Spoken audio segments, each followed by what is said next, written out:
신종 코로나 바이러스 감염증 확진 판정을 받은 트럼프 대통령이 워싱턴 DC 인근 메릴랜드주 월터 리드 군 병원으로 이동했습니다.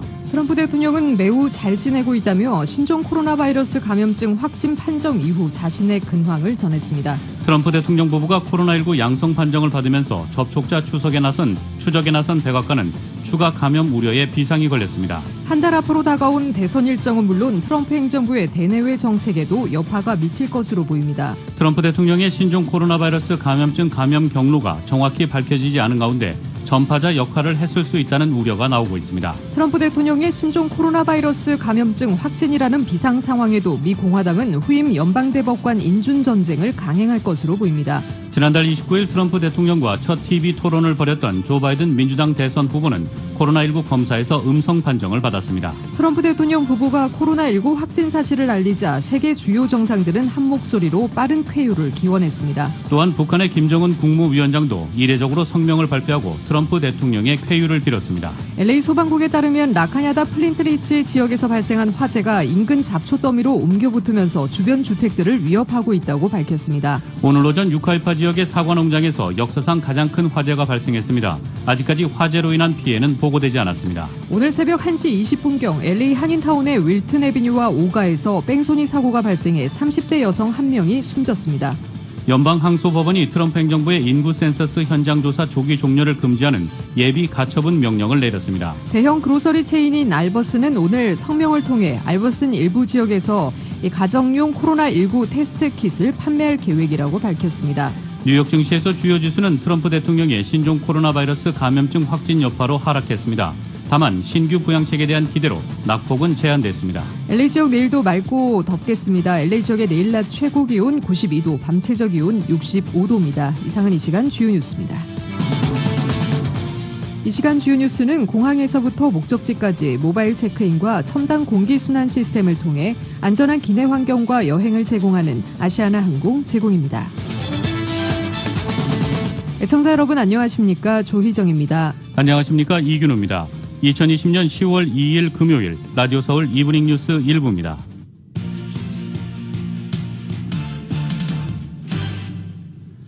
일부 첫 소식 전해드리겠습니다. 트럼프 대통령이 오늘 워싱턴 DC 인근 메릴랜드 주에 있는 월터 리드 군 병원으로 이동했습니다. 오후 백악관에서 헬기를 타고 병원으로 향했습니다. 이 신종 코로나 바이러스 감염증 확진 판정을 받은 후 트럼프 대통령이 언론의 모습을 드러낸 건 처음입니다. 트럼프 대통령은 감색 양복에 푸른색 넥타이를 메고 검은색 마스크를 쓴 모습이었습니다. 백악관 공동 취재단을 향해 엄지손가락을 치켜들었으나 문답을 위해 멈춰서지는 않았습니다. 취재단은 트럼프 대통령이 보통 때처럼 걸었으며 겉으로는 문제가 있다는 표시가 드러나지 않았다고 전하고 있습니다. 이 앞서 백악관은 트럼프 대통령이 며칠간 월터 리드 군 병원에 머물며 일할 것이라고 전했습니다. 도널드 트럼프 대통령이 오늘 매우 잘 지내고 있다고 생각한다며 신종 코로나 바이러스 감염증 확진 판정 이후에 자신의 근황을 전했습니다. 트럼프 대통령은 이날 트위터에 올린 짧은 영상 메시지에서 엄청난 지지에 감사드린다며 이같이 말했습니다. 트럼프 대통령이 코로나19 확진 사실을 트위터를 통해 밝힌 뒤 자신의 육성 메시지를 공개한 것은 처음입니다. 트럼프 대통령은 코로나19 치료를 위해 워싱턴 DC 인근 메릴랜드주 월터 리드 군병원으로 이동하기 전 영상을 찍어 트위터에 올린 것으로 보입니다. 트럼프 대통령은 월터 리드 군병원으로 가며 우리는 반드시 일이 잘 풀리도록 할 것이라며 영부인도 매우 잘 지내고 있다고 말했습니다. 트럼프 대통령의 신종 코로나 바이러스 감염증 경로가 정확히 밝혀지지 않은 가운데 전파자 역할을 했을 수 있다는 우려가 나오고 있습니다. 트럼프 대통령 부부의 확진 사실이 외부에 알려진 것은 오늘 새벽으로 호프 힉스 백악관 보좌관의 감염이 어제 언론을 통해 공개된 이후입니다. 시간상으로만 보면 트럼프 대통령이 이번 주 일정에 자주 동행한 힉스 보좌관에게서 옮았을 가능성이 있지만 실제로는 다른 경로를 통해 감염됐을 개연성이 적지 않습니다. 힉스 보좌관은 이틀 전인 지난달 30일 트럼프 대통령의 미네소타 유세에 동행했다가 돌아오던 에어포스 안에서 가벼운 증상을 느끼기 시작해 기내에서 다른 탑승자들과는 격리됐다고 보고됐습니다. 그러나 CNN 방송은 트럼프 대통령 역시 미네소타주 유세를 끝낸 후 비행기 안에서 잠이 든 모습을 보였고 그 이튿날 모금 행사 때는 무기력해 보였다고 보도했습니다. 또 확진 사실이 알려지기 전 트럼프 대통령을 접촉한 인사는 당시 트럼프 대통령의 목소리가 쉬어 있었고 이는 최근 유세 때문이라고 추측했다는 전언도 있습니다. 트럼프 대통령 부부가 코로나19 양성 판정을 받으면서 접촉자 추적에 나선 백악관은 추가 감염 우려에 비상이 걸렸습니다. 한 달 앞으로 다가온 대선 일정은 물론 트럼프 대통령 행정부의 대내외 정책에도 여파가 미칠 것으로 보입니다. KBS의 보도입니다. 네, 백악관 핵심 참모와 행정부 주요 인사들에 대한 코로나19 검사는 끝난 상태입니다. 일부는 음성 판정을 받았습니다. 현재 검사 범위를 넓히며 접촉자를 추적 중입니다. 백악관 직원들은 대부분 재택근무로 돌아섰고요. 대면 회의도 전화로 대체됐습니다. 당분간 국정 운영의 차질이 불가피해 보입니다. 트럼프 대통령의 최근 행적을 되짚어보면 추가 감염 가능성이 높아 보입니다. 지난달 26일 연방대법관 지명자 코니 베럿 판사 가족을 백악관에 불러서 만났습니다. 이틀 뒤 열린 코로나 바이러스 테스트 키트 발표와 관련한 행사엔 펜스 부통령, 하원 의원들 그리고 행정부 관계자들이 참석했습니다. 그리고 다음 날 첫 TV 토론이 있었고요. 지난 1일엔 선거자금 모금 행사를 열었습니다. 광폭 행보였던 만큼 추적이 쉽지 않아 보입니다. 코로나19 추가 경기 부양안, 코니 베럿 연방대법관 지명자의 상원 인주 문제, 미 국내적으로 굵직한 현안들인데요. 추가 확진자가 나온다면 일정 지연 등 차질이 불가피해집니다. 트럼프 대통령 대선 캠프는 모든 유세 일정을 일시적으로 연기하기로 했습니다. 나머지는 온라인 행사로 진행할 예정입니다. 당장 오는 15일로 예정된 2차 TV 토론은 일정과 형식이 변경될 것으로 예상이 됩니다. 코로나19 별거 아니라고 치부했던 트럼프 대통령이 양성 판정을 받으면서 대선 판세도 혼전을 거듭하고 있습니다. 지금까지 워싱턴에서 전해드렸습니다. 지난달 29일 트럼프 대통령과 첫 TV 토론을 벌였던 조 바이든 민주당 대선 후보는 코로나19 검사에서 음성 판정을 받았습니다. 트럼프 대통령과 앙숙인 낸시 펠로시 하원 의장은 이번 일이 나라의 교훈이 되길 바란다고 말했습니다. YTN의 보도입니다. 조 바이든 미국 민주당 대선 후보는 현지 시각 2일 트위터를 통해 아내와 자신이 코로나19 검사에서 음성 판정을 받았다는 걸 알리게 돼 기쁘다고 밝혔습니다. 이어 걱정하는 메시지를 보내주어 모두에게 감사하다며 이번 일이 마스크 착용과 사회적 거리 두기 준수, 손 씻기를 상기시키는 일이 되기를 바란다고 덧붙였습니다. 바이든 후보는 지난달 29일 밤 트럼프 대통령과 첫 TV 토론 무대에서 90분 넘게 맞붙었기 때문에 트럼프 대통령의 확진 소식이 전해진 후 감염 우려가 제기됐습니다. 당시 트럼프 대통령과 바이든 후보는 규정에 따라 악수를 하지 않았으나 둘 다 마스크도 쓰지 않았습니다. 바이든 후보는 트럼프 대통령과 영부인 멜라니아 여사의 빠른 회복을 빈다며 대통령과 가족의 건강과 안전을 위해 계속 기도할 것이란 트윗을 올렸습니다. 바이든 후보는 음성 판정을 받은 후 미시간주 그랜드 래피즈에서 예정된 대선 유세를 그대로 소화하기로 했습니다. 트럼프 대통령과 앙숙 사이인 낸시 펠로시 하원 의장은 CNN과 인터뷰에서 이번 사태가 나라의 교훈이 되길 바란다고 말했습니다. 특히 이번 일이 나라에 마스크를 써야 한다, 검사를 받아야 한다, 검사, 추적, 치료를 위한 재원이 확보돼야 한다는 메시지가 되길 바란다고 밝혔습니다. 이어 마스크 착용과 사회적 거리 두기의 중요성을 거론하면서 백악관은 이런 데 관여하지 않았다며 바라건대 나라에 다른 메시지를 내길 빌고 그렇지 않더라도 나라의 교훈이 될 것이라고 강조했습니다. YTN 김원배입니다. 도널드 트럼프 대통령 부부가 코로나19 확진 사실을 알리자 세계 주요국 정상들은 한 목소리로 빠른 쾌유를 기원했습니다. YTN의 보도입니다. 지난 3월 코로나19 확진 판정을 받았던 보리스 존슨 영국 총리는 현지 시각 2일 트위터를 통해 트럼프 대통령과 멜라니아 여사 모두 코로나 바이러스로부터 신속히 회복하길 희망한다고 밝혔습니다. 독일주 등 미군 철군 등의 문제로 갈등을 빚은 앙겔라 메르켈 독일 총리도 대변인을 통해 트럼프 대통령과 멜라니아 여사가 코로나 바이러스 감염에서 잘 회복하고 곧 다시 완전히 건강해지길 바란다고 말했습니다. 주세페 콘테 이탈리아 총리와 샤르 미셸 유럽연합 EU 정상회의 상임의장도 트위터를 통해 트럼프 대통령과 멜라니아 여사의 빠른 회복을 기원한다고 밝혔습니다. 블라디미르 푸틴 러시아 대통령도 전문에서 당신의 타고난 활력과 뛰어난 정신력, 낙관주의는 이 위험한 바이러스를 극복하는 데 도움이 될 것으로 확신한다고 밝혔습니다. 또 트럼프 대통령과 가까운 베냐민 네타냐후 이스라엘 총리는 수백만 이스라엘인과 마찬가지로 자신과 자신의 부인이 트럼프 대통령과 멜라니아 여사를 생각한다. 친구들이 빨리 회복하길 바란다고 응원했습니다. 레제프 에르도안 터키 대통령도 트위터를 통해 코로나 확진 판정을 받은 트럼프 대통령 부부의 쾌유를 기원한다며 격리 기간 아무 문제 없이 회복해서 가능한 한 일찍 건강을 되찾기 바란다고 밝혔습니다. 코로나19 대응 과정에서 중국 편향적이었다며 트럼프 대통령의 지속적인 공격을 받은 테워드로스 아드하놈 거브레예수스 세계보건기구 WHO 사무총장 역시 트럼프 대통령 부부가 완전하게 빨리 회복하기 바란다고 기원했습니다. 중국은 화춘잉 외교부 대변인이 트위터를 통해 트럼프 대통령 부부가 양성 판정을 받았다니 슬프다면서 신속히 회복하고 괜찮기를 바란다고 밝혔습니다. YTN 부정원입니다. 트럼프 대통령이 신종 코로나 바이러스 감염증에 걸렸다는 소식이 전해지자 온라인 공간에서는 각종 가짜 뉴스가 확산했습니다. 트럼프 대통령이 직접 트위터를 통해 코로나19 양성 판정을 받았다고 공개했음에도 불구하고 트위터와 페이스북 등 소셜미디어에는 사실과 다른 루머와 오보, 음모론이 넘쳐났다고 AP통신이 보도했습니다. 이날 확산한 대표적인 음모론은 트럼프 대통령이 코로나 감염을 위장하고 있다는 이른바 꾀병 루머와 지난달 29일 첫 대선 TV 토론에서 민주당이 트럼프 대통령을 의도적으로 감염시켰다는 주장입니다. 꾀병 음모론은 대선 패배 위기에 몰린 트럼프 대통령이 유권자의 동정표를 얻기 위해 코로나에 감염됐다고 거짓말했다는 주장을 담고 있습니다. 네티즌은 트위터에 대선 패배를 막기 위해 트럼프 대통령이 가짜 코로나에 걸렸다는 음모론을 제기했고 이 글은 4,000회 이상 공유됐습니다.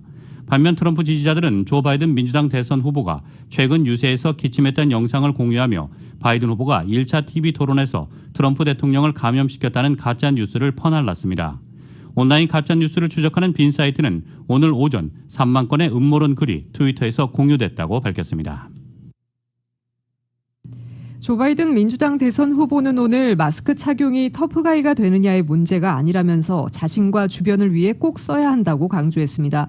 마스크를 잘 쓰지 않고 심지어 마스크를 쓰는 자신을 놀리기까지 하던 도널드 트럼프 대통령이 신종 코로나 바이러스 감염증 확진 판정을 받은 상황에서 마스크 착용을 고리로 거듭 트럼프 대통령과 차별화에 나선 것입니다. 바이든 후보는 오늘 미시간주 그랜드래피즈를 방문해 한 연설에서 트럼프 대통령 내외에 코로나19 쾌유를 기원하면서 이것은 정치의 문제가 아니라 모두가 이 바이러스를 심각하게 여겨야 한다는 방증이라고 말했습니다.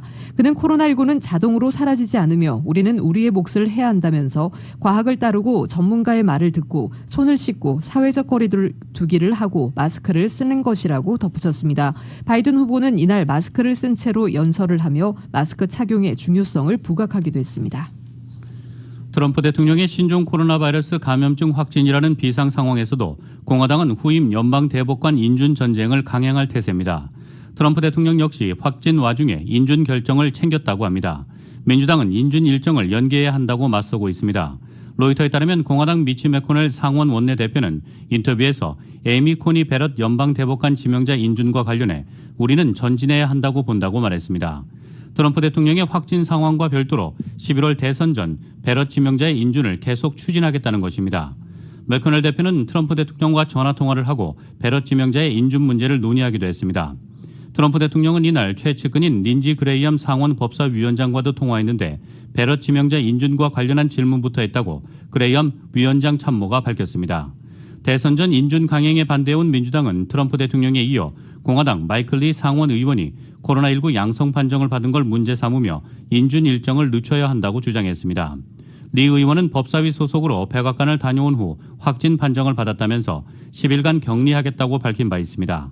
민주당 척 슈머 상원 원내대표와 법사위 간사인 다이앤 파인스타인 상원 의원은 공동 성명을 내고 대통령의 감염에 따른 노출 범위를 다 알지 못하는 상태에서 인준 청문회를 하는 것은 시기상조라고 강조했습니다. 도널드 트럼프 대통령이 트위터에 올린 글 가운데 신종 코로나 바이러스 감염증 확진 결과를 공개한 트윗이 가장 많은 좋아요 표시를 받은 것으로 나타났습니다. 트럼프 대통령은 오늘 새벽 0시 54분경 동부 시간 기준입니다. 이 시각 트위터에 글을 올려 자신과 영부인 멜라니아 트럼프 여사가 코로나 양성 판정을 받았다고 공개했고 이 글은 네티즌의 엄청난 관심을 끌며 빠르게 확산했습니다. 주간지 뉴스위크는 트럼프 대통령의 트윗은 새벽에 올라왔음에도 좋아요 표시 100만 2만 개를 빠르게 돌파했다고 보도했습니다. 경제 매체 마켓워치는 나쁜 소식은 빨리 퍼진다며 많은 미국인이 잠든 시간에 글이 올라왔지만 트럼프 대통령이 올린 트윗 가운데 가장 널리 공유된 게시물이 됐다고 총평했습니다. 동부시간 기준 이날 오후 4시 20분 현재 코로나 확진 소식을 알린 트럼프 대통령의 트윗에는 좋아요 표시가 160만 개 달렸습니다. 또 리트윗 횟수는 88만 회를 기록했고 댓글도 52만 개가 달렸습니다. 7일 유타주 솔트레이크시티 유타대에서 예정된 부통령 후보 간 TV 토론이 그대로 진행된다고 로이터 통신이 보도했습니다. 지난달 29일 트럼프 대통령과 조 바이든 민주당 대선 후보의 첫 TV 토론이 파행하고 트럼프 대통령이 신종 코로나 바이러스 감염증 확진 판정까지 받으면서 향후 대선 TV 토론 일정과 방식에 미칠 여파에 관심이 이어져 왔습니다. 공화당 부통령 후보인 마이크 펜스 부통령과 민주당 부통령 후보 카멜라 해리스 상원 의원은 7일 한 차례 TV 토론을 하기로 돼 있으며 트럼프 대통령과 바이든 후보는 15일과 22일 두 차례 더 토론이 예정된 상태입니다. 어제 트럼프 대통령의 코로나19 확진 소식이 전해지면서 뉴욕 증시 선물 가격이 일제히 내림세로 돌아섰었죠. 금융시장 크게 흔들릴 수 있다는 우려가 컸는데 뚜껑 열어보니 뉴욕 증시, 유럽 증시 모두 큰 흔들림 없이 장을 마감했습니다. KBS의 보도입니다. 다우존스 지수는 1% 넘게 하락하며 장을 시작하긴 했지만 내림폭을 더 키우진 않았습니다. 하락분도 대부분 회복하며 어제보다 0.48% 하락한 채 약보합으로 장을 마감했습니다. S&P 500 지수도 1%가 채 안 빠졌고 나스닥 지수는 이른바 배터리데이 후폭풍이 거센 테슬라가 7% 넘게 내려간 영향으로 2.2%가 하락했습니다. 미국의 9월 실업률이 7.9%로 낮아졌다는 소식과 정부의 추가 부양책에 대한 기대감이 추가 하락을 방어한 걸로 분석됩니다. We had another good unemployment number this morning. The fact that we now have unemployment below 8% is obviously a very good thing. 트럼프 대통령의 코로나19 확진으로 세계 금융시장이 크게 휘청거릴 거란 예상이 많았지만 유럽 주요 증시도 대부분 보합세로 장을 마쳤습니다. The market's lack of response is also an indication of the transparency of transition that we have built into our Constitution, and that we have a variety of leaders who can step in and fill the role. 투자자들의 심리에 가장 큰 영향을 주는 건 미래에 대한 불확실성입니다. 트럼프 대통령의 코로나19 확진이 미국 대선에 어떤 영향을 줄지 예측이 힘든 상황인데 이게 투자 심리 위축에 그리 큰 악재로 작용한 것 같지는 않아 보입니다. 뉴욕에서 KBS 뉴스 한부경입니다. 이어서 로컬 소식 전해드리겠습니다. 라카나다에서 오늘 화재가 발생했습니다. 소방국에 따르면 라카나다 플린트리치 지역 1200블락 벌두고 블루버드에서 오늘 별채에서 시작된 화재가 인근 잡초 더미로 옮겨붙으면서 주변 주택들을 위협하고 있다고 밝혔습니다. 오늘 오전 유카이파 지역의 사과 농장에서 역사상 가장 큰 화재가 발생했습니다. 소방당국에 따르면 오늘 오전 2시 16분 오크글렌 39,600길에 위치한 로스리오스 란초에서 화재 신고가 접수됐습니다. 많은 건물들이 화재에 휩싸였지만 아직은 화재로 인한 피해가 파악되기 어려운 상황입니다. 화재로 손실된 농장은 100년의 역사와 함께 유명한 관광 명소였습니다. 당국은 화재의 원인을 아직 밝혀내지 못하고 있습니다. 서부를 덮친 초대형 산불로 세계적인 와인 산지인 캘리포니아주 나파밸리 등의 와인 생산에 큰 차질을 빚고 있습니다. 포도밭이 연기와 재로 뒤덮이면서 재배업자들은 막대한 생산량 감소는 물론 와인의 품질 저하를 우려하고 있습니다. YTN입니다. 초대형 산불이 휩쓸고 간 미 서부 지역은 검붉은 잿더미와 연기가 가득합니다.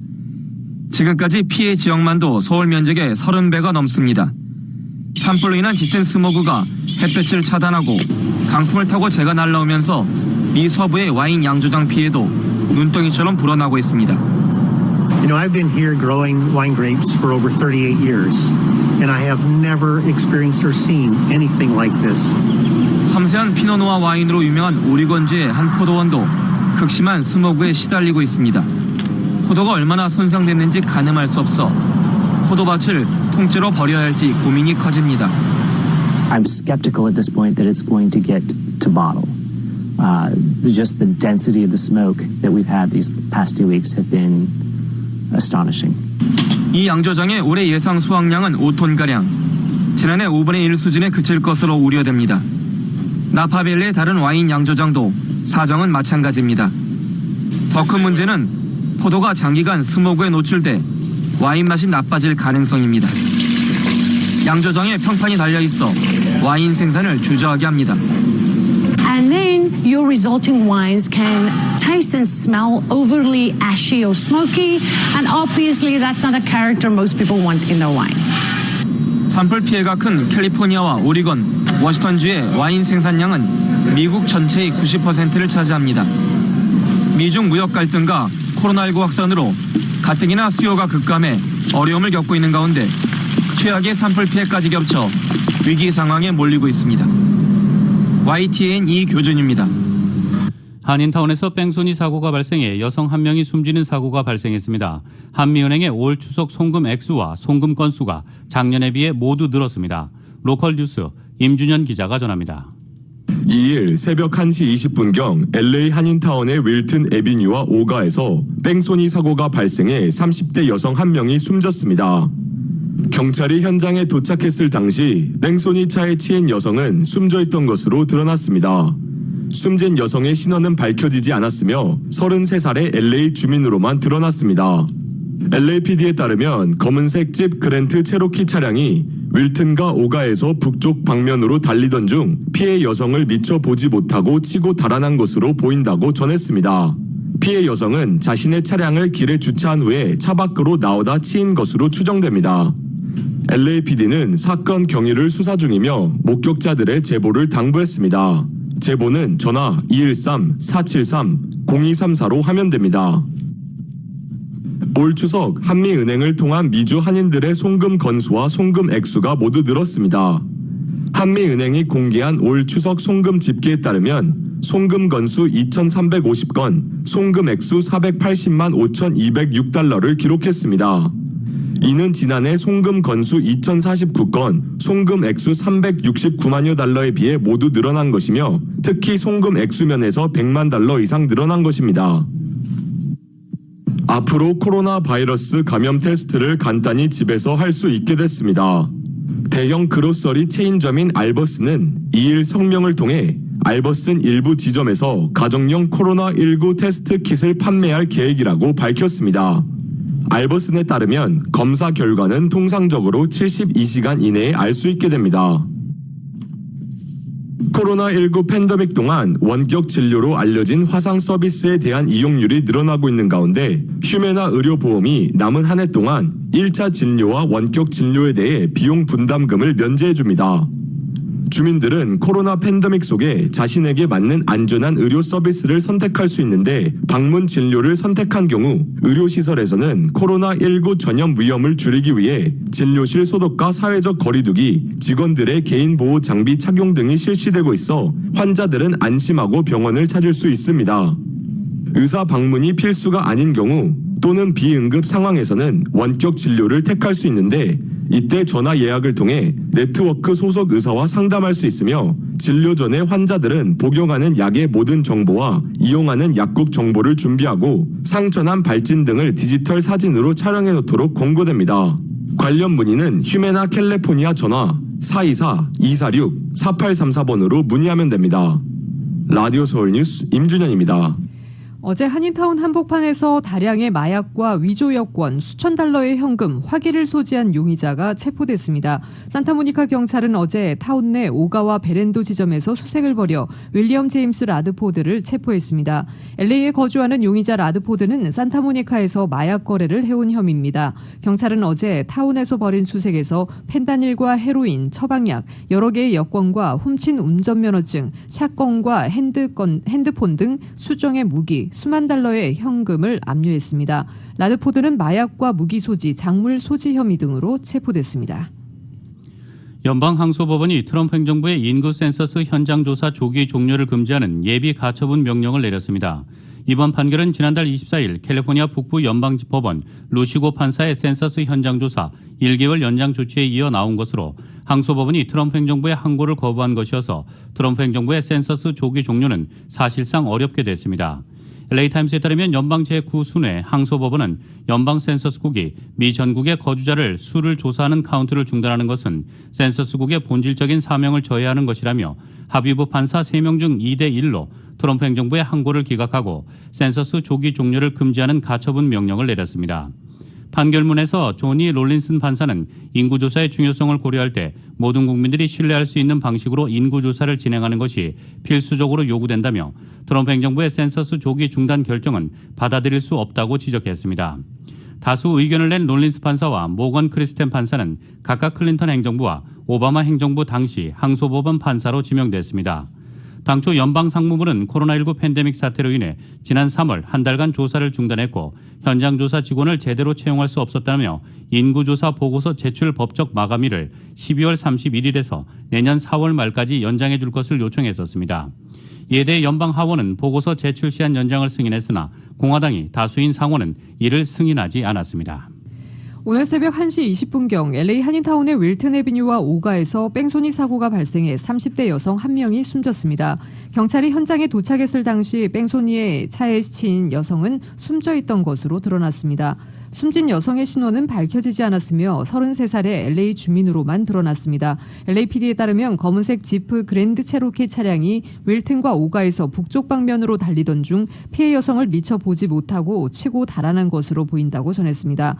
피해 여성은 자신의 차량을 길에 주차한 후 차 밖으로 나오다 치인 것으로 추정됩니다. LAPD는 사건 경위를 수사 중이며 목격자들의 제보를 당부하고 있습니다. 제보 번호는 전화 213-473-0234, 213-473-0234번입니다.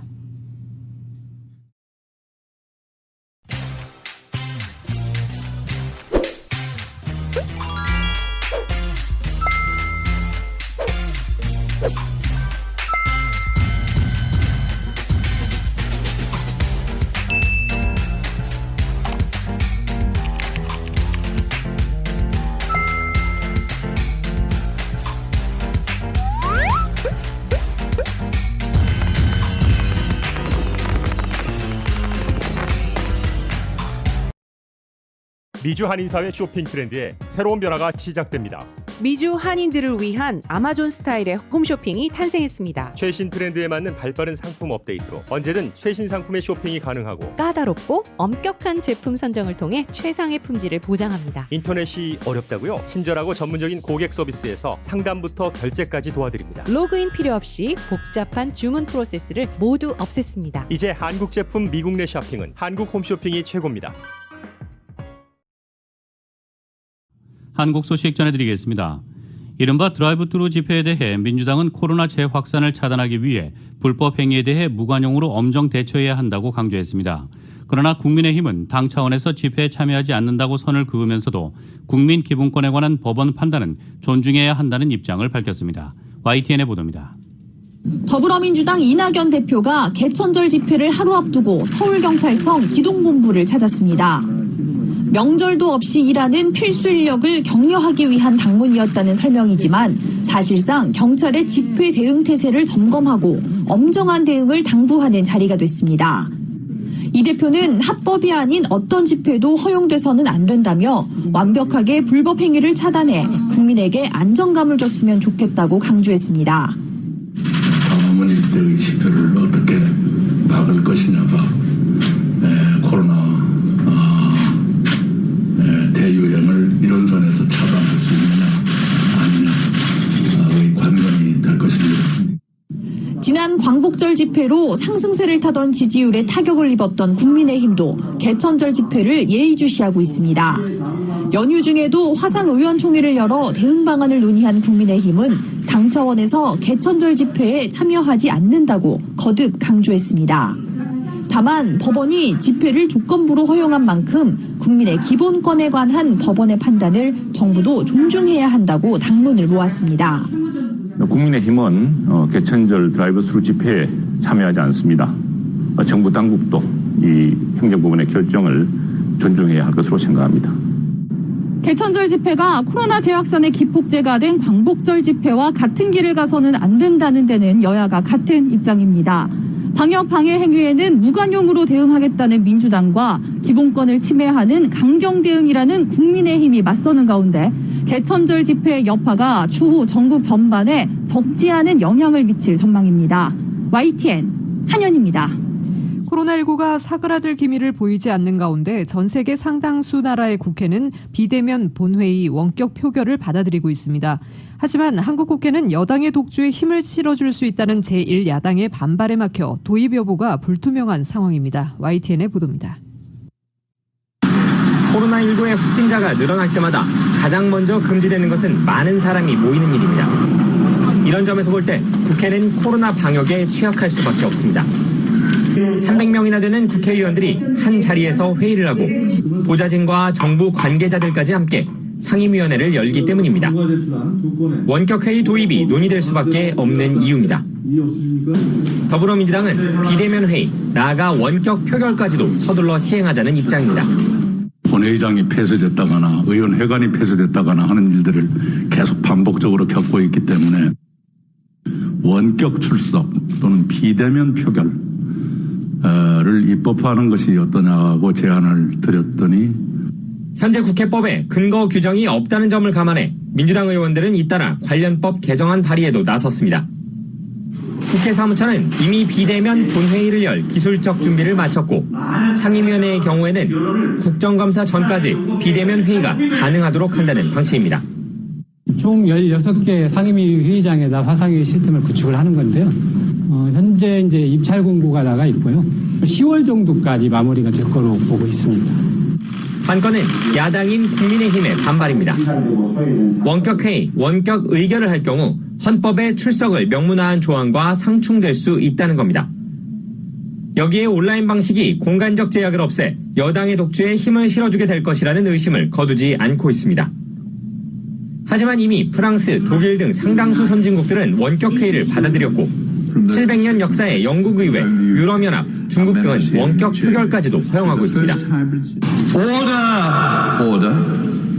Yesterday, the House agreed to a motion to allow members to participate virtually in proceedings of the House for the first time in 700 years of history of the House of Commons.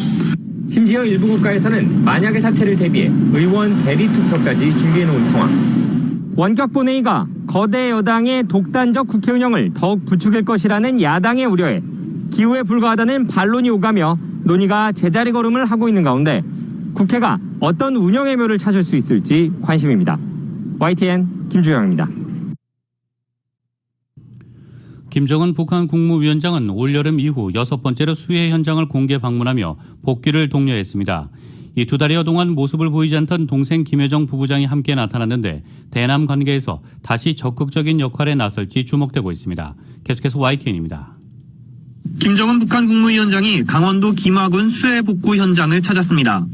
추석날 방문한 것으로 보이는데 수해 현장 방문은 올여름 이후 6번째입니다.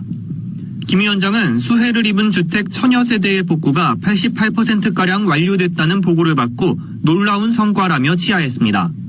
인민들의 솔직하고도 꾸밈없는 목소리에 힘이 난다고. 이제 건설한 살림집들에 대한 평가도 인민들로부터 받아야 한다고 하시면서 복구 작업을 살피면서 김 위원장은 지난 8월 중순 도로가 끊어져 헬기를 타고 왔던 때가 생각난다고 감회를 밝히기도 했습니다. 그동안 북한 매체에 보도되지 않았던 일정으로 김 위원장이 비공개 현지 지도에도 활발히 나선다는 점이 확인된 셈입니다. 또 농경지 복구와 관련해 김 위원장은 피해를 최소화해 최대 풍년에 못지않은 소출을 기대할 수 있게 됐다고 농민들을 격려했습니다.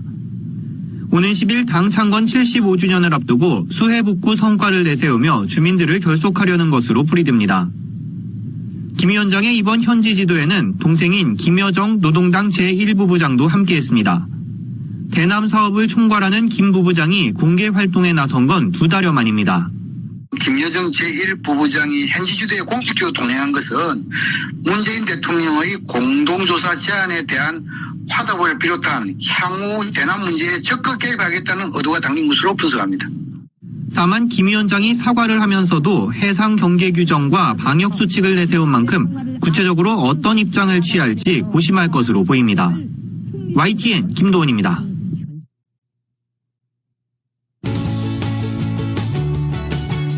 헬스 에브리데이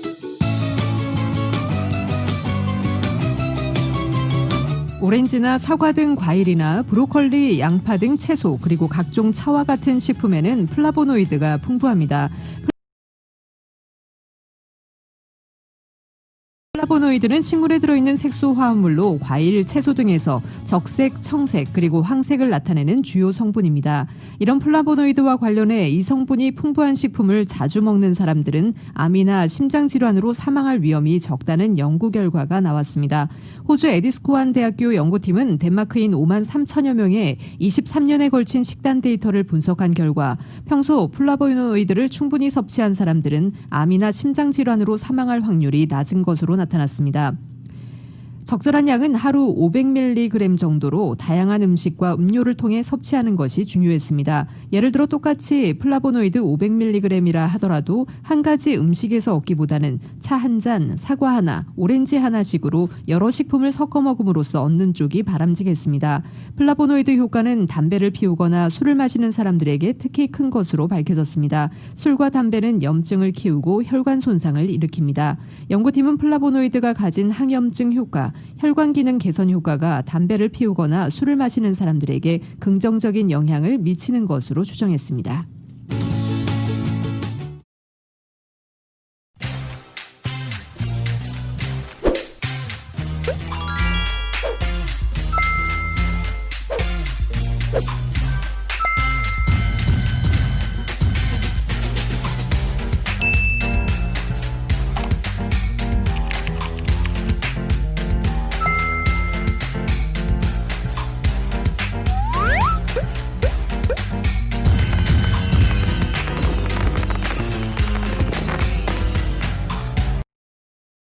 미주 한인사회 쇼핑 트렌드에 새로운 변화가 시작됩니다. 미주 한인들을 위한 아마존 스타일의 홈쇼핑이 탄생했습니다. 최신 트렌드에 맞는 발빠른 상품 업데이트로 언제든 최신 상품의 쇼핑이 가능하고 까다롭고 엄격한 제품 선정을 통해 최상의 품질을 보장합니다. 인터넷이 어렵다고요? 친절하고 전문적인 고객 서비스에서 상담부터 결제까지 도와드립니다. 로그인 필요 없이 복잡한 주문 프로세스를 모두 없앴습니다. 이제 한국 제품 미국 내 쇼핑은 한국 홈쇼핑이 최고입니다.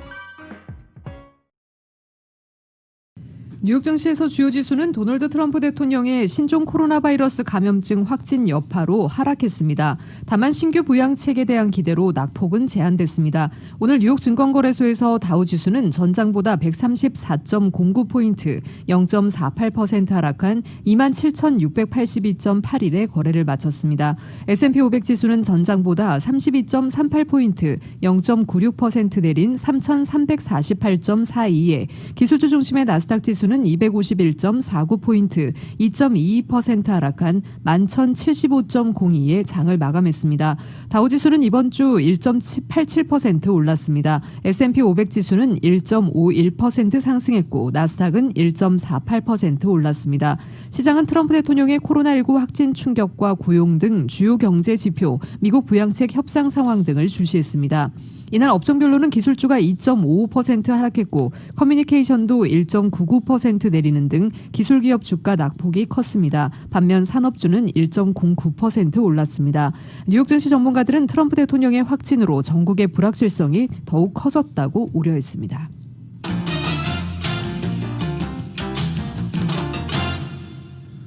정부가 8월 치러진 벨라루스 대통령 선거가 부정선거였다면서 이에 관여했다는 이유로 벨라루스 관료 8명을 제재하기로 했습니다. 재무부 해외자산통제국은 오늘 부정선거였던 지난 8월 9일 벨라루스 대선 또는 이어진 평화 시위를 탄압하는 데 역할한 8명을 제재 대상으로 지정했다고 발표했습니다. 제재 대상 중 최고위급은 유리 카라예프 벨라루스 내무장관입니다. 재무부는 알렉산드로 루카셴코 벨라루스 대통령을 독재자로 지칭하면서 카라예프 장관이 루카셴코 대통령의 명령에 따라 거리와 감옥에 있는 시민의 권리를 유린했다고 제재 대상에 포함한 이유를 설명했습니다. 이외 벨라루스 중앙선거관리위원회 부위원장과 사무촌장 그리고 내무부 산하 내무군 사령관과 부사령관 등도 제재 대상에 올랐습니다. 제재 대상에 오른 이들의 미국 내 자산은 동결되며 미국인, 글로벌은행, 미국 지사를 포함한 미국 기업과 거래도 금지됩니다. 재무부는 이번 제재가 조지 W. 부시 전 대통령이 2006년 서명한 행정명령 13,405호의 근거에 이뤄진다고 밝혔습니다. 해당 행정명령은 루카센코 대통령을 비롯해 이번과 마찬가지로 부정선거로 규정됐던 2006년과 2010년 벨라루스 대선에 관여한 인사들을 제지하는 근거였습니다. 유럽연합도 전날 벨기에 브뤼셀에서 열린 특별 정상회의에서 벨라루스 대선을 부정선거로 규정하고 연루된 벨라루스 관리 40명가량을 제지하기로 했습니다.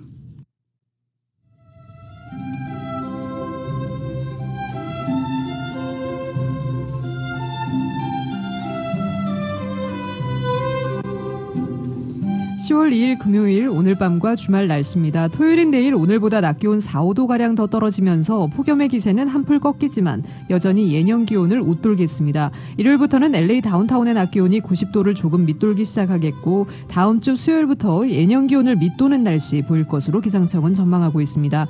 LA 한인타운의 내일 낮 최고 기온 92도입니다. 밤 최저 기온 65도, 오렌지 카운티 지역 95도, 64도, 헨리와 인랜드 엠파이어 지역 94도, 59도, 해안 지역의 내일 낮 최고 83도, 밤 최저 65도입니다.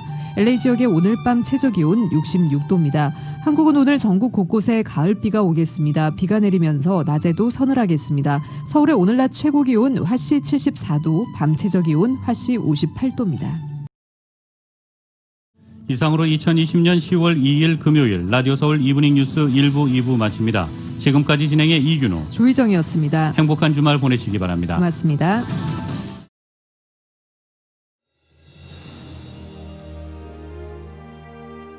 한인 커뮤니티의 소중한 친구이자 생활의 동반자 라디오 서울이 개국 28주년을 맞았습니다. 1903년 한인들이 하와이에 첫 발을 내디딘 이래로 미주 한인 커뮤니티는 지금껏 쉼없이 성장해 왔습니다. 부딪히고 좌절하고 힘겨울 때 우리에게 가장 큰 힘이 되어준 것은 서로를 향한 격려와 응원이었습니다. 한인 커뮤니티와 더불어 성장한 라디오 서울. 라디오 서울의 28년은 우리의 이민 역사와 맥을 같이 합니다. 세상의 모든 이야기를 담으려는 라디오 서울 방송은 우리가 함께 만드는 우리의 이야기입니다. 사람과 사람을 이어주는 라디오 서울 1650. 청취자와의 소통만으로 기뻤던 1992년. 그리고 28년이 지난 지금 라디오 서울은 멀티미디어 그룹으로 거듭났습니다. 1992년 첫 방송을 시작한 이후 FM 라디오, 모바일 서비스를 거쳐 보는 라디오, 라디오 서울 TV, 라디오 서울 유튜브, 한국 TV 채널, 한국 홈쇼핑 등 시대의 변화와 애청자의 요구에 부합하는 미래지향적인 라디오 서비스로 만들어가고 있습니다. 특히 코로나19 바이러스가 가져온 세계적인 팬데믹은 우리의 삶의 방식을 바꿨으며 다가올 미래에는 더욱 진화된 방송이 요구될 것입니다. 이에 라디오 서울 방송은 다가올 새로운 시대를 대비하여 N스크린 멀티 디바이스 방송으로 다시 태어났습니다. 때와 장소를 불문하고 어떠한 기기로도 듣고 볼 수 있는 방송이 라디오 서울이 추구하는 N스크린 멀티 디바이스 방송입니다. 24시간 늘 깨어있는 방송, 눈과 귀가 함께하는 방송, AM 1650, FM 106.3 라디오 서울 방송. 미국 내 다양한 이슈를 생생하게 전달하는 강혜신의 오늘의 미국. 기분 좋은 아침, 반짝이는 하루를 선사하는 이영돈 선우의 좋은 아침, 좋은 하루. 나른한 오후 활력을 전하는 싱글벙글쇼와 라디오 콘서트. 빠르고 정확한 뉴스, 지구촌 소식을 실시간 전하는 모닝뉴스와 이브닝 뉴스. 한국TV와 유튜브로 이원 방송하는 조희정의 한국 홈쇼핑 리뷰. 라디오 서울은 당신의 또 다른 가족입니다. 사람과 사람을 이어주는 방송, 들으면 행복해지는 라디오 서울. 지금까지의 28년이란 밑거름을 통해 앞으로 희망이 이루어지는 아름다운 세상을 만들어 가겠습니다. 라디오 방송의 한계를 넘어 N스크린 방송으로 더 멀리, 더 높이 세상 보는 눈을 키우는 최고의 방송, 라디오 서울.